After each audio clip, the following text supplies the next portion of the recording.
వార్తలే, కానీ ఈ వార్త పరలోకానికి సంబంధించినది. సత్యవార్త మనుషుని యొక్క క్షేమాన్ని కోరేది, మనిషిని బాగు చేసేటువంటిది, మనిషిని నిత్యత్వానికి తీసుకెళ్లేటువంటిది, మనిషిని నరకము నుండి తప్పించేటువంటిది. ఈ జీవుల మాటలు ఉదయ కాలము ప్రియులరా యేసు ప్రభువారు నీకు చెప్పమన్నాడు కనుక నేను మీ మధ్యలోనికి వచ్చిన వారుగా ఉన్నాం. కనుక బైబిల్ గ్రంథంలో రాయబడినటువంటి ఒక మాట మనం చూడగలుగుతాం. దేవుడు లోకమును ప్రేమించెను. చూడండి, ఈ మాటలో ప్రేమ కనపడుతుంది. కనుక ఎవరిని ప్రేమించినాడు అని చూడగలిగితే సమస్త మానవాళిని. చూడండి, యేసుక్రీస్తు అందరికీ ప్రభుని బైబిల్ గ్రంథం తెలియజేస్తుంది. అందరినీ ప్రేమించినాడు, ప్రేమించి తన ప్రాణమును పెడుతూ వచ్చినాడు. అది ప్రేమ.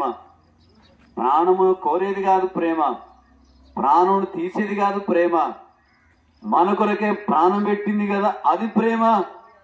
అంటే మనకు రావాల్సిన శిక్షను, మనం పొందవలసిన శిక్షను, మనం భరించవలసినటువంటి వేదనను యేసు ప్రభువారు కలవలో భరించినాడు. అది ప్రేమ.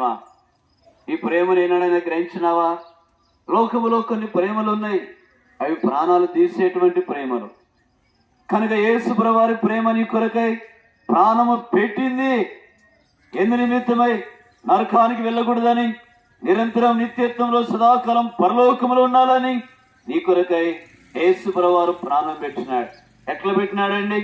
మనం చేసినటువంటి పాపల నిమిత్తమై చేతుల్లో మేకులు కొట్టబడినాయి, ఆయన కాళ్ళలో మేకులు కొట్టబడినాయి, ఆయన తెరలో ముళ్ళ కిడం పెట్టబడింది, ఆయన పక్కలో బలపోడు పడబడింది. ఎందుకండి?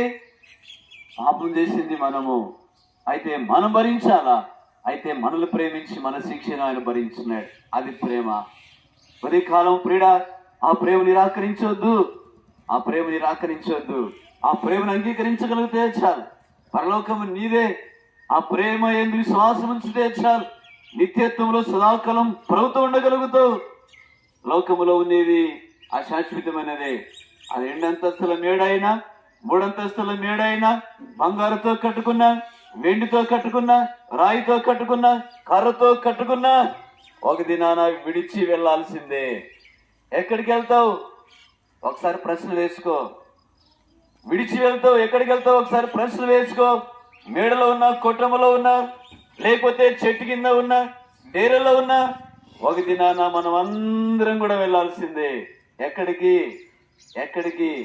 పిల్లరా, భూమి మీద భయభక్తులు కలిగి దైవ భయముతో యేసు రక్తం చేత కడగబడి లోకం వెళ్తే పరలోకానికి వెళ్తావు.